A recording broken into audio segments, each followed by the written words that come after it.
Part 1। रेत और सन्नाटे की दुनिया। पंजाब के रेतीले मैदानों के बीच, जहां दूर दूर तक बस रेत, हवा और सन्नाटा है, वहीं एक छोटी सी झोपड़ी खड़ी थी। मिट्टी की दीवारें, ऊपर सूखे टहनियों की छत। उस झोपड़ी में रहती थी समरण, एक जवान, खूबसूरत और रहस्यमयी औरत। कहते हैं उसे किसी ने गांव में आते नहीं देखा, बस एक दिन वो वहां थी। दिन भर वो पास के टीले पर बैठी रहती, हवा में कुछ बोलती और रात को दिए की लौ के सामने घंटों तक चुप बैठती रहती। लोग कहते वो किसी का इंतजार कर रही है, पर किसका ये कोई नहीं जानता था। पार्ट 2। बलदेव का आगमन। एक शाम जब सूरज रेत में ढल रहा था और हवा में ठंडक उतर रही थी, समरण ने दूर से एक साया आते देखा। एक बूढ़ा आदमी जिसके हाथ में तेल की छोटी शीशी थी। वो बलदेव था, जो गांव गांव घूमकर लोगों की मालिश किया करता था। पसीने से भीगे कपड़े, चेहरे पर थकान, मगर आंखों में अपनापन। समरण झोपड़ी के दरवाजे से बाहर आई और बोली, बाबा जरा रुको, तुम्हारे हाथों में राहत है क्या? बलदेव थोड़ा झिझका, बोला, बस दर्द उतारने भर का हुनर है बेटी। समरण मुस्कुराई, तो चलो मेरे दर्द को भी आजाद कर दो। पार्ट 3। टीले की तरफ। समरण ने बलदेव का हाथ थामा और कहा, झोपड़ी में मत चलो, वहां हवा नहीं लगती। चलो उस टीले के ऊपर, वहां ठंडक है। दोनों रेत पर चल पड़े। हवा में शाम की खुशबू थी और बलदेव को एहसास हुआ कि इस औरत के कदमों में कोई अजीब सुकून है। टीले पर पहुंचकर समरण ने चुपचाप जमीन पर एक चटाई बिछाई। उसने कहा, कमर में दर्द है, नींद नहीं आती। बलदेव ने इनकार किया, बेटी मैं बूढ़ा आदमी हूं, किसी पर हाथ नहीं रखता। समरण मुस्कुरा दी, दर्द भी किसी की उम्र नहीं देखता बाबा। पार्ट 4। मालिश की रात। बलदेव ने धीरे धीरे उसके कमर पर तेल लगाया। हवा में चंदन और तेल की मिली जुली खुशबू थी। समरण की आंखें बंद थीं, जैसे वो किसी पुराने वक्त को याद कर रही हो। बलदेव की हथेलियां कांप रही थीं, शायद उसे इस औरत में किसी बीती हुई याद की झलक दिख रही थी। जब मालिश पूरी हुई, बलदेव उठने लगा, पर समरण ने कहा, रात ढल गई है, रेगिस्तान में अब न जाना, यहीं रह जाओ।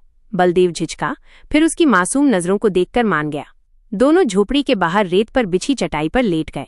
आसमान तारों से भरा था और बीच में एक गहरी चुप्पी। पार्ट 5। सुबह की अजीब शुरुआत। अगली सुबह बलदेव ने देखा, समरण दूर टीले पर बैठी है और उसके चेहरे पर दर्द की झलक है। वो एक घेरे के अंदर बैठी थी, रेत में बने गोल निशान में। उसके हाथ कांप रहे थे और होठों से कुछ धीमी प्रार्थनाएं निकल रही थीं। बलदेव पास आया, क्या हुआ बेटी? समरण बोली, बस बाजू में दर्द है, हर दिन बढ़ता जा रहा है। बलदेव ने उसकी बाजू पर हाथ रखा और कहा, अब मैं हूं, दर्द चला जाएगा। समरण ने धीमी मुस्कान दी, किसी ने कभी ऐसा नहीं कहा।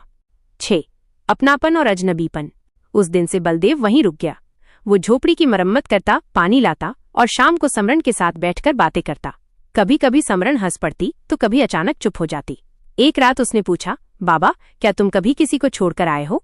बलदेव ने गहरी सांस ली, हाँ, एक औरत थी जिसने खुद ही मुझसे मुंह मोड़ लिया। समरण ने सिर झुकाया, शायद उस औरत को अपनी गलती का एहसास अब हो रहा होगा। पार्ट 7। रहस्यमय गोश्त।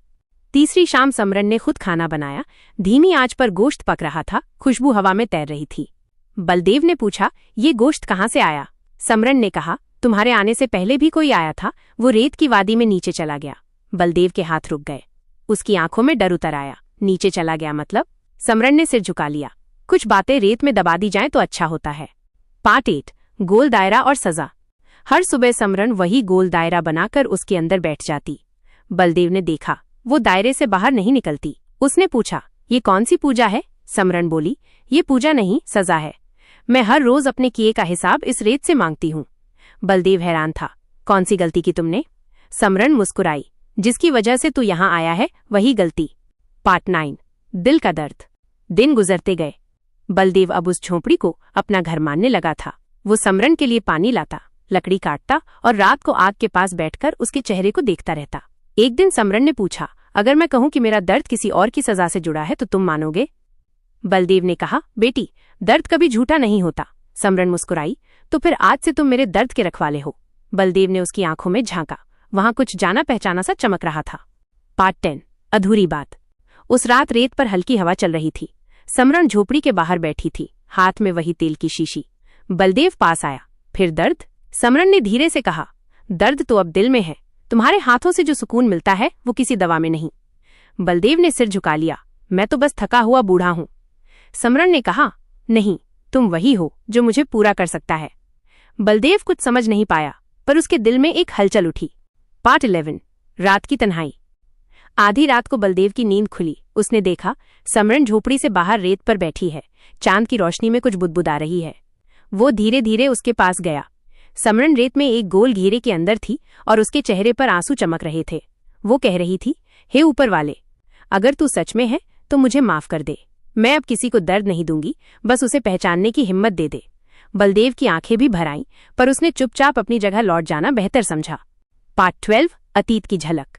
अगली सुबह जब बलदेव ने समरन को देखा, वो पहले से ज्यादा थकी और कमजोर लग रही थी। उसकी आंखों के नीचे गहरे निशान थे, जैसे कई रातों से नींद गायब हो। बलदेव ने पूछा, तुम हर सुबह उस घेरे में क्यों जाती हो? समरन बोली, क्योंकि मेरे पाप वहीं दबे हैं। हर दिन मैं उन्हें याद करती हूँ ताकि खुद को भूल न जाऊं। बलदेव बोला, जो इंसान तौबा करता है वो पाप से बड़ा हो जाता है। समरन मुस्कुराई, फिर भी कुछ गुनाह ऐसे होते हैं जो माफी मांगते मांगते भी साथ चलते हैं। पार्ट 13 पहचान की हलचल। उस दिन बलदेव ने पहली बार समरन की आंखों में लंबे वक्त तक देखा। उसे लगा, कहीं देखा है ये चेहरा, ये मुस्कान, ये बात करने का ढंग। दिल के किसी कोने में पुरानी यादें सिर उठाने लगी। एक औरत, वही आंखें, वही आवाज जो कभी उसे छोड़ गई थी। बलदेव ने कहा, समरन, तुम्हें देखता हूं तो दिल कांप उठता है। तुम्हारी आंखों में वही रोशनी है जो मेरी बीवी की थी।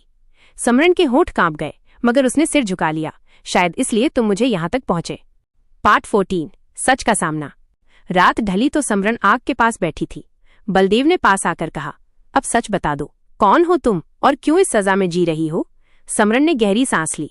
अगर मैं कहूं कि मैं वही हूं जिसे तुमने बरसों पहले खो दिया था। बलदेव का दिल धक से रुक गया। क्या कह रही हो? समरन की आंखों से आंसू गिर पड़े।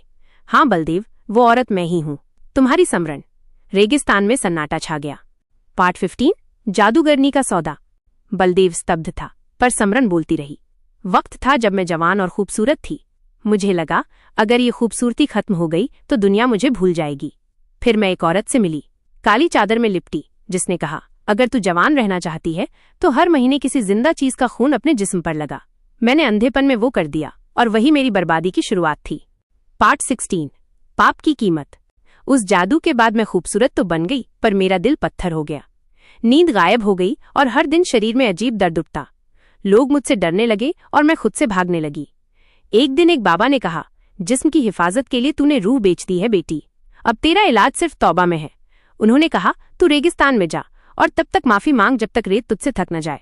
और अगर सच्चा पश्चाताप चाहती है तो उस आदमी को ढूंढ जिसे तूने छोड़ा था। पार्ट 17 बलदेव की खामोशी। समरन की कहानी सुनकर बलदेव पत्थर बन गया।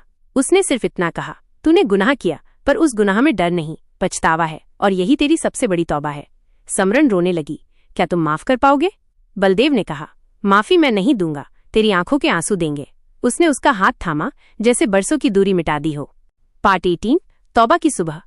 अगली सुबह समरन फिर उसी घेरे में बैठी थी, पर इस बार उसकी आंखों में डर नहीं, शांति थी। वो जोर से बोली, हे मालिक, मैंने तेरी बनाई हदों को तोड़ा, मगर आज तेरी रहमत को महसूस किया। मुझे अब और जवान नहीं, बस सुकून चाहिए। रेत पर हवा चली, जैसे कोई जवाब मिल गया हो। बलदेव ने देखा, समरन का चेहरा अब सामान्य हो रहा था। वो अपनी असली उम्र में लौट रही थी। पार्ट 19 रूप का अंत, रूह की शुरुआत। समरन के बालों में सफेदी उतर आई, चेहरे की चमक गायब थी, पर आंखों में एक नई रोशनी थी। बलदेव ने कहा, अब तू वही लग रही है जैसी जब तू मुझे पहली बार मिली थी। समरन मुस्कुराई, अब मुझे डर नहीं बलदेव, अब मैं खूबसूरत नहीं पर सच्ची हूं। दोनों ने रेत में वही गोल दायरा मिटा दिया। सजा खत्म हो चुकी थी। पार्ट 20 अंत में सुकून। उस शाम दोनों हाथों में हाथ डाले झोपड़ी से बाहर निकले। रेत पर हवा बह रही थी, जैसे सदियों पुराना पाप धुल गया हो। बलदेव ने कहा, अपने गुनाहों को मान लेना ही सबसे बड़ी तौबा है। समरन की आंखों में आंसू थे, पर दिल में सुकून। वो झोपड़ी छोड़कर गांव की तरफ लौटे। अब न रेत थी न सन्नाटा, बस एक नई जिंदगी की शुरुआत।